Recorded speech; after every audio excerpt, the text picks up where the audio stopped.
lovelies, welcome back to my channel.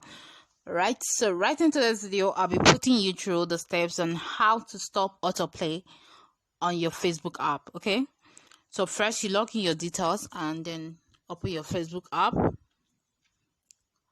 then click on your videos. So you can see all my videos, they automatically play.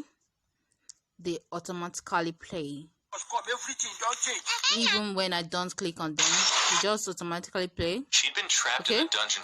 So to stop your videos from automatically playing when you don't click on them, just tap on the three lines here by the right top corner.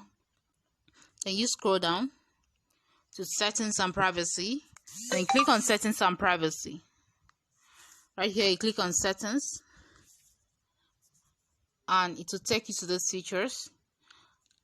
You have to scroll down to reference and look for media. When you click on media, you scroll down and look for never autoplay video and tap on it to never autoplay video. Okay, so let's go back to the video to check if it has stopped autoplay. Okay, you can see all the videos have stopped autoplay. They have stopped autoplay. So it can only play when you tap on them. Okay, so this is how to do this. So if you find this video interesting, kindly click on the subscription button below and click on the bell icon so you won't miss out on any of my video. Don't forget to give me a thumbs up. Okay.